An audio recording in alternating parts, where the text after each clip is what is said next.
Per presentar la documentació necessària per a les subvencions a entitats i persones físiques, és imprescindible emplenar el PDF editable que trobareu a la seu electrònica baixebre.eadministració.cat.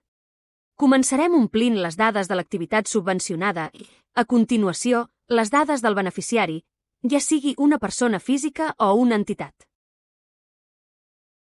A l'annex A, les dades de la persona beneficiària s'emplenaran automàticament.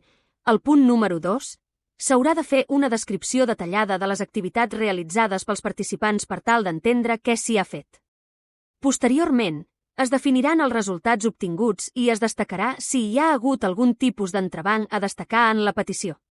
Finalment, es descriuran les conclusions, amb una valoració de l'activitat, les propostes de millora o qualsevol aspecte rellevant en aquesta secció. El següent apartat és l'annex B, on hi indicarem la relació de les despeses. Les despeses han d'estar directament relacionades amb l'objecte de la subvenció, per tant, el concepte de la factura ha d'especificar clarament a què fa referència.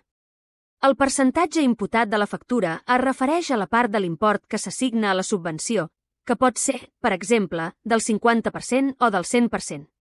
En el cas que sigui el 100%, la columna de l'import de la factura i la de l'import imputat coincidiran. En aquest punt, no es demana l'IVA. Recordem que el total de l'import imputat ha de ser superior a l'import de la subvenció. A l'annex C, s'han d'especificar altres ingressos que s'hagin rebut pel mateix concepte. El següent annex, el D, s'ha de declarar com a responsable el compliment de les obligacions tributàries i amb la seguretat social. Per completar l'expedient de justificació, és imprescindible aportar una sèrie de documents addicionals. Primerament, s'han d'incloure les factures acreditatives de la despesa, que s'han relacionat a l'annex B. També és necessari adjuntar els justificants de pagament d'aquestes factures. A més, cal presentar la documentació relacionada amb la publicitat realitzada. Això inclou una còpia en format PDF del material publicitari i de difusió on es reconegui la participació del Consell Comarcal del Baix Ebre. Per exemple, un cartell o un díptic. Si la publicitat s'ha efectuat a través de xarxes socials o pàgines web, és important adjuntar una captura de pantalla i proporcionar l'enllaç corresponent per facilitar-ne l'accés.